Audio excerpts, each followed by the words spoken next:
Okay. So first of all, thank you so much for coming on our podcast. It's a huge honor for me to, have you over here. So let me just introduce first to our viewers. Okay, so today we have with us Shri Dhruva Jaishankar, who is the Executive Director of ORF, that stands for Observer Research Foundation of America. So, sir, once again, thank you so much. And how are you doing? Very well, thank you. Okay.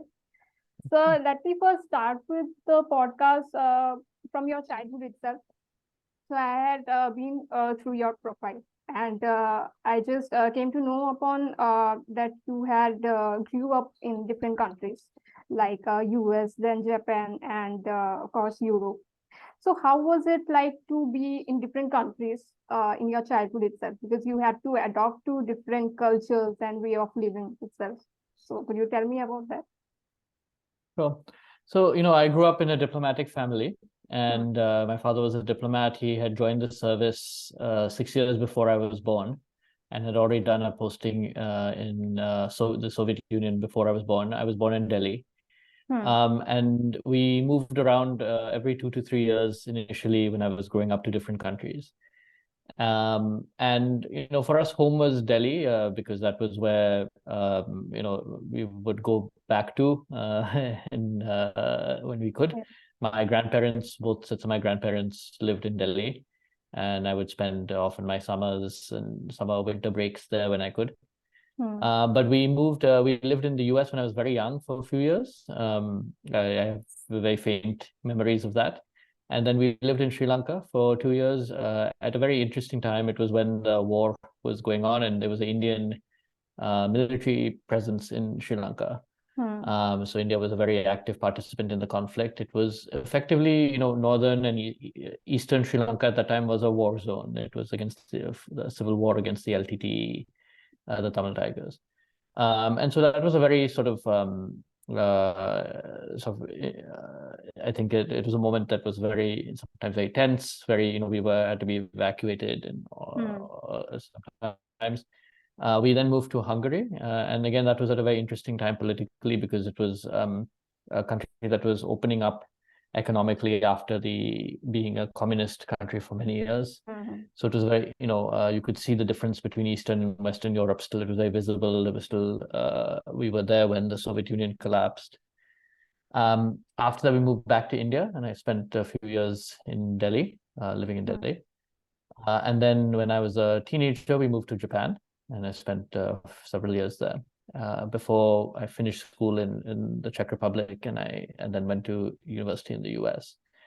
So all of this, I think, is it was a sort of in some ways unusual childhood when I think about it. We were moving around a lot, but we often went to, apart from the time we were in India, my siblings and I were in international schools. So most of our friends were. We had some, obviously Indians, some local in some cases, but many of them were from different countries around the world. And one of the things that left us with, and we would go back to India quite often, one of the things that meant was we had to develop a little bit a sense of what was our Indian identity. In some ways, it forced me to understand about Indian culture, Indian society, Indian politics, Indian customs. And so in some ways, it was a way for me to also learn more about my own country. One other thing I would mention is actually when we did live in India for periods of time, or when we visited, particularly with my grandparents, we would travel around India a lot. So we, I think in some ways, so we would go, by train from Delhi to South India, to the Himachal Pradesh, Rajasthan, other places as well. And it was a way also to learn more about your own country that way. And wasn't it difficult to just get acquainted with the other countries' culture that you have mentioned? You had mentioned sometimes that. Yes. No, I think it was important to have an open mind and come in without any prejudice and learn more about that places. Whether it was the food or the history or the one thing I was never very good at, other people are, was learning the local language. And because we went to international schools, so you sometimes would pick up enough of the local language to get by. And I like to travel, particularly as I grew older. I like to travel a lot more on my own, and you learned what I think of, survival language skills, enough to ask for directions or order or count numbers, things like that in a local language. But I never developed a very strong ability to learn new languages very quickly. Other people who have a much better capability than me. So you're basically saying that you are quite good to get acquainted with the culture rather than the language. Yes, yes. Okay. And for some people, they think the language is necessary for the culture, and I think to some extent that is correct. But language was not my strong suit. That was not my strength. Okay. So yeah, I was just going through your profile, and it said that you had joined the ORF at around 2018, right? 2019. Yeah, Right. 2019 only. So So what just you before the pandemic. Oh, okay, okay. So what do you think that you had made the changes after 2019 that were not present in the organization before that? So let me fast forward. I started working. I went to university and I started working in public policy in 2005. And for many years, worked both first in the U.S., then back in India, then again in the U.S. So I worked in a number of different capacities, and went back to university for 2 years as well. And then in 2019, I moved to the US, and with the intent of ORF is an organization I knew for many years. I had interacted with them for 15 years or so. But I had never worked with ORF before. When I was in India, I worked with an institution called Brookings India. Now it is called CSEP, CSEP. And ORF wanted to do something which I had also wanted to do, which was to establish, in some ways, the first Indian affiliated public policy institution outside of India. So, public policy think tanks conduct research, they do convening, meaning they bring together, in conferences, people who work on different aspects of public policy, including international public policy. And there are mostly they work within a particular country. You have Indian think tanks, you have US think tanks, but we've started seeing a trend of sometimes places establishing institutions or cooperating with institutions outside of their country. So, for example, you have US think tanks that have centers or affiliated centers in other jurisdictions, in other countries, in Europe, in India, in China, in Russia, in the Middle East. But until that point, there had not been an Indian think tank that had done something like this, to establish an affiliated center in an overseas place. So one of the things I felt needed to be done, and as India's global interests become more global, is for India to establish an Indian think tank to establish a similar presence outside of India. So ORF America, in some ways, was the first time an Indian think tank had established a center like this overseas. Hopefully there will be more. So it was a little bit of trial and error of what we would do, and it was complicated by the pandemic, as just as we were about to start planning the establishment in early 2020, the pandemic hit, and for a few months there was some uncertainty about what would happen. But fortunately, by late 2020, we were in a position to establish ORF America as an American entity, American legal entity, and affiliated with ORF, and hire our first employees and begin our work. For the first year, we were all working virtually because we couldn't travel or anything like that. But starting in late 2021, almost 2 years ago, we set up a physical office in Washington. And now we have a full-fledged center of, we have 12 employees now working in a number of areas, including on economic development, technology policy, climate and energy policy, and defense and security. And where I think we're different, because it is an Indian affiliated organization, is we work on policy areas that are of interest to India and the United States and global as well. And so a lot of our work is actually not just in India and the US, but in Europe, in Africa, Middle East, Latin America, and other places as well. Okay. And what is your ultimate and further vision regarding the organization? I mean, I think in some ways, I don't think we have a sort of ultimate vision. 20 years ago, almost 20 years ago, when I started working, the idea that there would even be an Indian affiliated think tank in the US would have been unimaginable.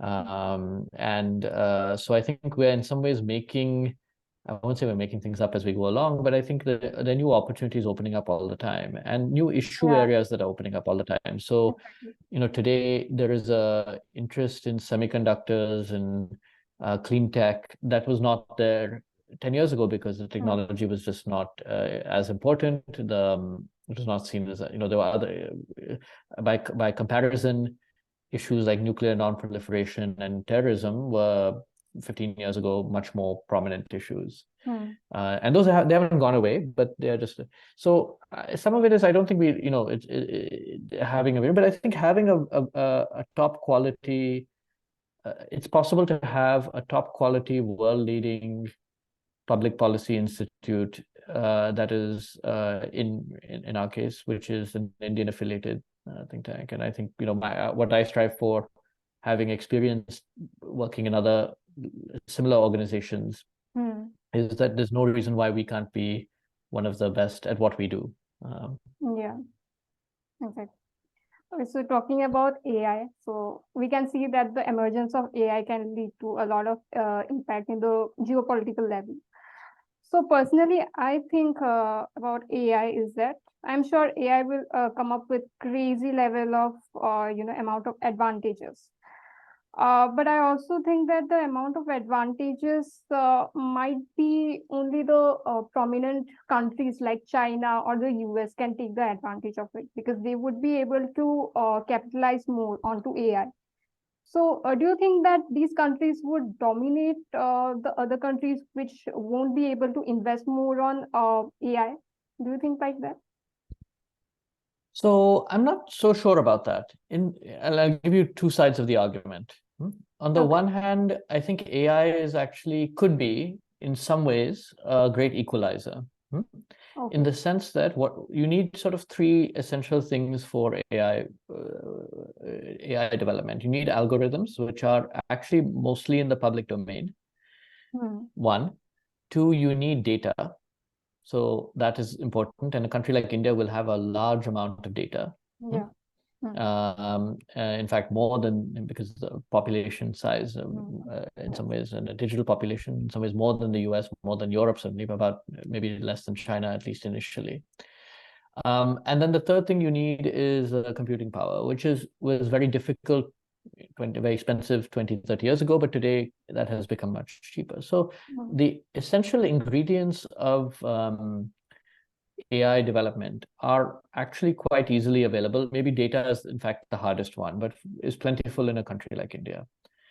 So AI has the potential to be the great equalizer, but it also requires at the upper levels, it requires talent.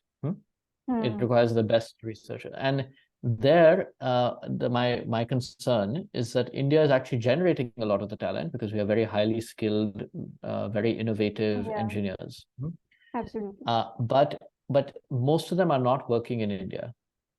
Yes. That is the top Indian AI talent is today working mostly in the US, Canada, sometimes Australia, Europe, UK, not China very much. But broadly outside of India. And so I think the gap that needs to be filled is really having the incentives and institutions in India, meaning at Indian universities, Indian companies, to actually attract that talent, retain the talent in India and attract the talent. And this is a globally competitive marketplace. So you have to have, if they're not treated well in India, they will go elsewhere. They will go where they're paid better, and they will go. And the demand is so high for talent, and the global shortage is so high that Indian talent is very highly sought after. And even places that are quite restrictive of immigration traditionally, places like Taiwan, Singapore, the Gulf, continental Europe are now loosening some of those restrictions precisely because they know that they need this level of technical talent. And really the only country, I mean, others, there's plenty of technical talent in the developing world and other places as well, Israel, Iran, Latin America, Nigeria. But the only place that it can offer that scale of talent is India at this point of time. So, so for me, it's again, I think AI could be a great equalizer. But if you want to compete at the upper reaches, at the really cutting edge of innovation, it would require. Finally, one more thing, I'm a bit hesitant about some of the AI, what we call hype cycles. That is, that people tend to say AI is going to change everything. And not that it won't change things, it will change. It will be, and it may even have a lot of positive, but some of it is motivated by rather than, oh, sorry, just cut off. Some of it is motivated by short-term gain. So I would not, we're already starting to see that some of the data, say OpenAI, the company, has used a lot of publicly available information on the internet, like Wikipedia and other things, or books that have been publicly, but there are now increasing questions as to should they own that data? Do they own that data? Do they have the rights to exploit that data? And so I think increasingly we're going to see data becoming much more guarded, both across nationally and for commercial proprietary reasons. And that will make it harder to get that data. So a lot of the plans that are there currently are premised on a very open data system, which may not persist for long because everyone wants to monetize the data they do own and have access to.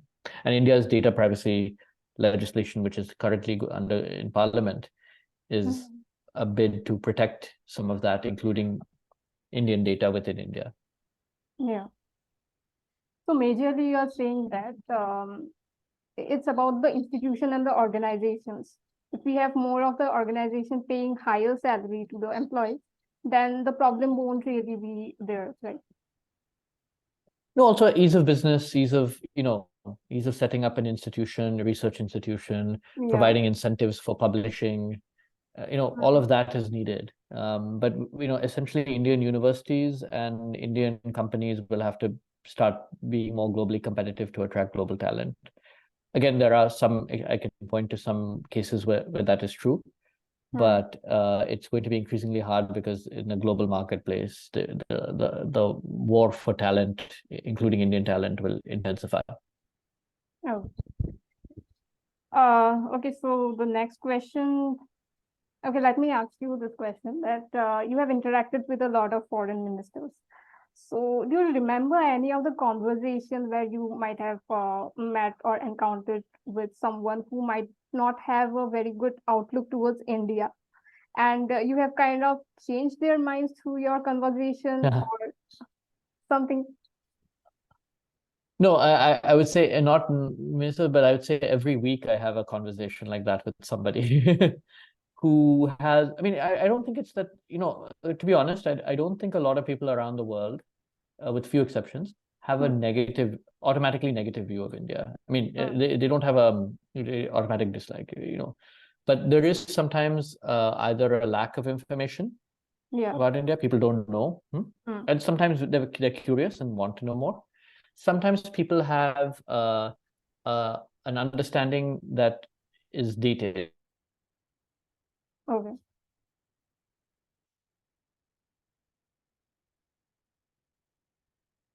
Hello.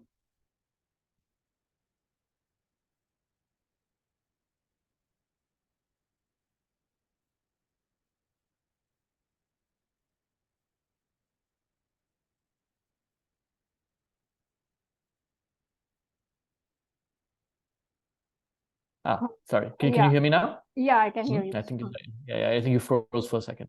Yeah.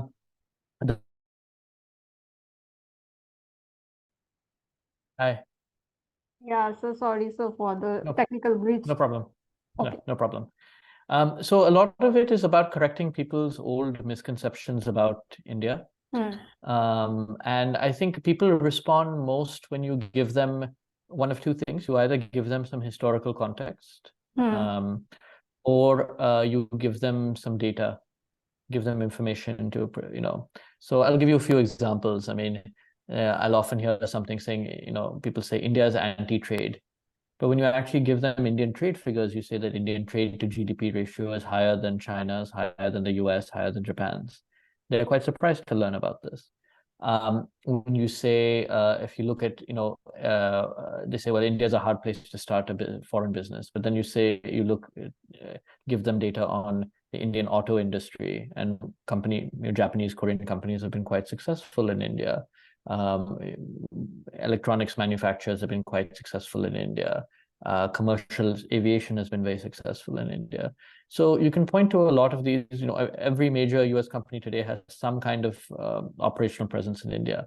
Yeah. So I think it tends to, that's not to say that there aren't problems, and I think you need to get into what those problems are, but sometimes the initial stereotype is something, and I think it's helpful to sometimes provide facts that maybe doesn't change their mind completely, but it makes them question their own presumptions. So basically you're saying that there are misunderstandings regarding the cultural complexities of India, or general politics? Sometimes misunderstanding, sometimes basic lack of knowledge. I was, I'll give you an example. I was in Delhi a few months ago with somebody who was from South Korea, and it was that person's first visit to India. And he was very surprised. He said, "What is the language you all speak to each other?" And was very surprised to learn that there were different languages in India. That people speak Gujarati and Bengali and Tamil and all that. And this was fascinating because he came from a society where all Koreans speak the same language. So I think there's sometimes some very basic knowledge that you need to build on. In some cases people think they understand, and sometimes that's more dangerous in some ways. Because they had past experience in India, they lived there 20 years ago, 30 years ago, and so they think they know, but they also sometimes don't appreciate what has changed, what has not changed, and so forth. So in some ways, what I was doing growing up, which is explaining India to other people in different societies, is something I do today as well. I think the main problem is that countries like India, Japan, or even China, we can see the culture level is very complex. I think they need to learn about A to Z.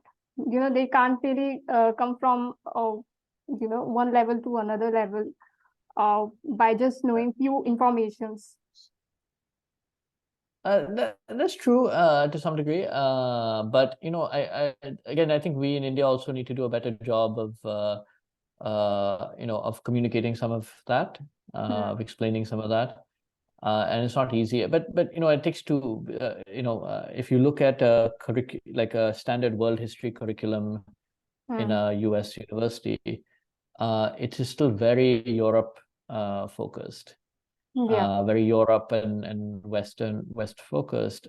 Today you may have a bit more on Northeast Asia, China, Japan thrown into it, but it largely bypasses the history or gives it very short shrift. So I think a lot more still needs to be done to educate and inform. Yeah, on the educational level.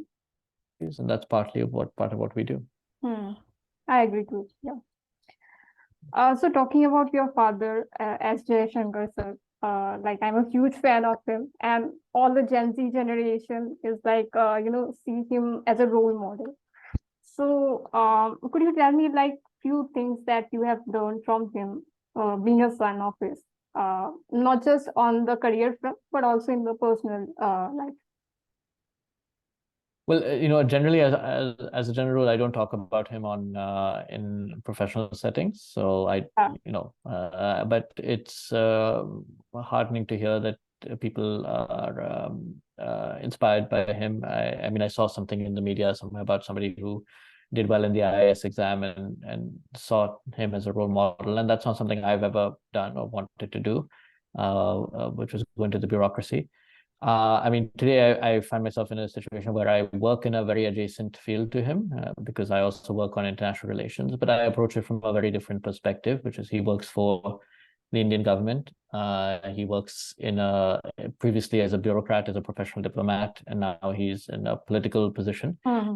I work as an analyst, and so my job is often to explain rather than to argue for or against a particular point.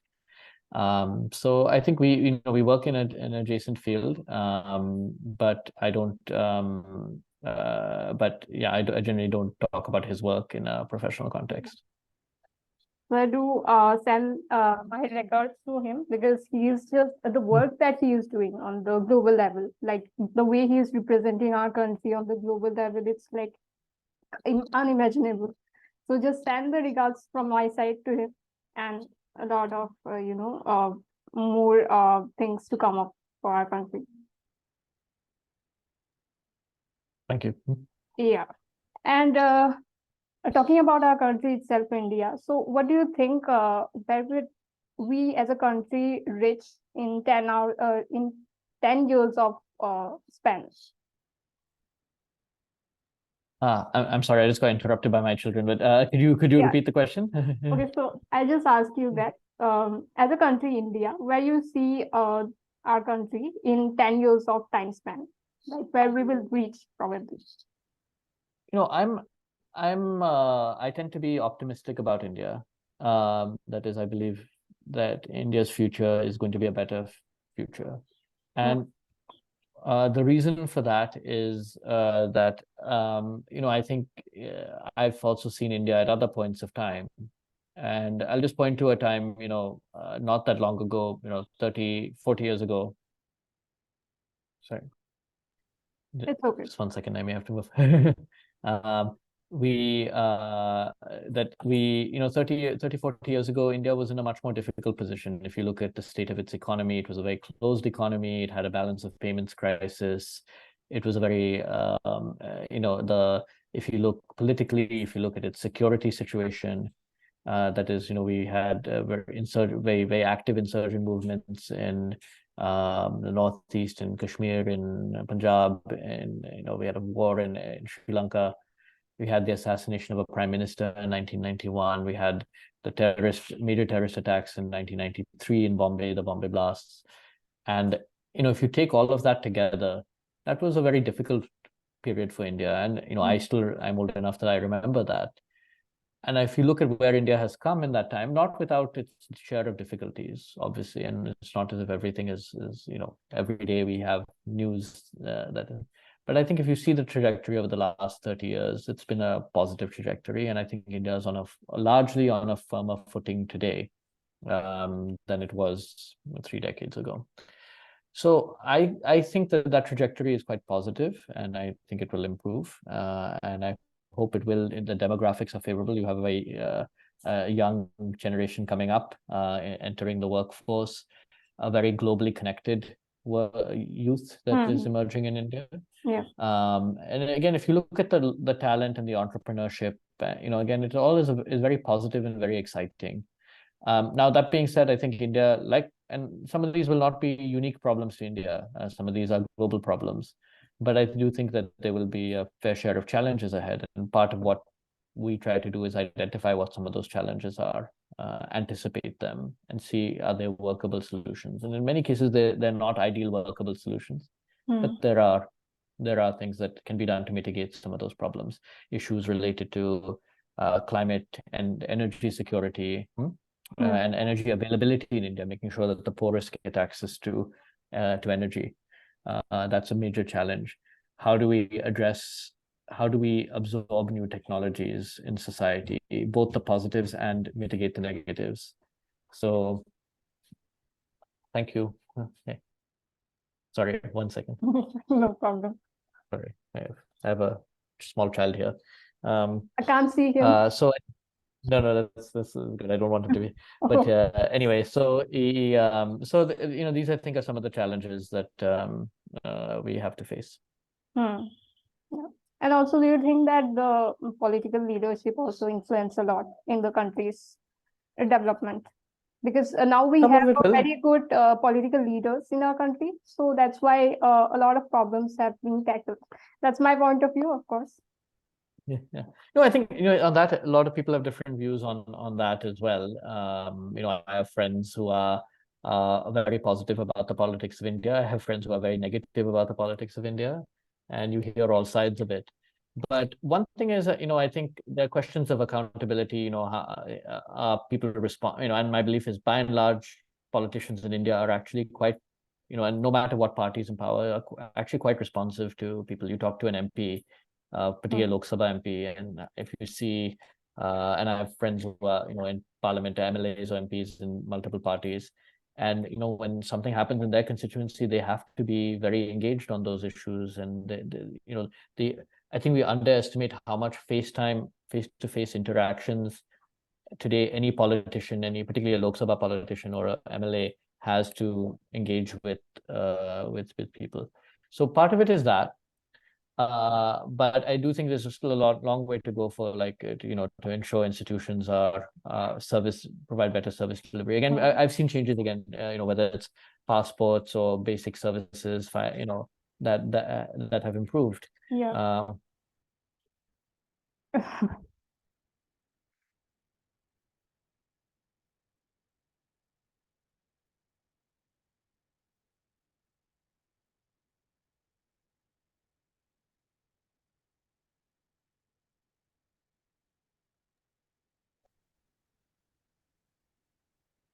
Sorry, one child became two children, so Okay. they're sick today, so that's why they're home Yeah, with so me. I understand. Huh? Yeah. Again, overall, I think there are those challenges, the questions of accountability. How do you make better, stronger institutions? But that's part of it. But some of the challenges are also, I worry also about deeper polarization as well. And again, this is not unique to India. That today, particularly the media landscape has become so polarized that the space to have a robust discussion today has shrunk. So I'll give you almost any problem today, any policy issue today, what you would say is these are the things that are going well, these are the things that are not going well. How do you improve one? How do you capitalize on the gains of the positive? How do you mitigate or manage the or even if you can't resolve the consequences of the negative? That's true of almost any policy issue. But today you can't have that discussion. Everything, if you read the media, everything is either 100%. This is a victory. Everything is going wonderfully. Everything is terrible. I see also every day in the news, everything is terrible. Things are horrible. And the reality is always much more mixed and complicated. And so I think the space to have, now I understand why politicians have to make those claims because that's politics. But the space outside of, in the media space, on WhatsApp and all of that, today you can't have a nuanced discussion on WhatsApp or on social media. And that I think is again, it's not a uniquely Indian challenge, but I think how do we? I think it's a human nature also. It's a human nature. Sometimes, yes. We don't really go through the datas by ourselves, primary datas. We just want secondary data. So that's what we try to do, I think, a little bit is go through, we have the luxury of time at a think tank to go through some of the primary data and hopefully provide a more nuanced perspective on some of these issues. So thank you so much for coming on our podcast again. So now it's time to wrap up the podcast. So lastly, just want to ask you one question. So what's your advice for the general youth of our country, India? I don't know if I can offer advice. Everyone will do their own thing. One thing I do get a lot of questions from people about working on policy, working on international relations, and quite frankly, I think everybody needs to be better, to be a better, just by virtue of being a citizen, everybody needs to be well informed about international affairs. But there are honestly very few professional opportunities. So I get, at least once a week, I get an email from some young person in India saying, I'm a lawyer or I'm an engineer and I want a career in geopolitics. And mostly my advice is please be a lawyer or engineer. You're more likely to get a job that way. There are very few professional opportunities in international relations. The few that exist, one is in the public sector in India, which is you sit for the UPSC exam and hope you get a high enough marks to join the IFS or another service. There are a few opportunities in think tanks such as ours, but not very many. There are some. There are increasingly opportunities in the private sector. Companies want, as Indian companies become more global, they will want more expertise and experience in international affairs. Some in NGOs, a little bit, but again, those are quite limited. The media space, there's some opportunities in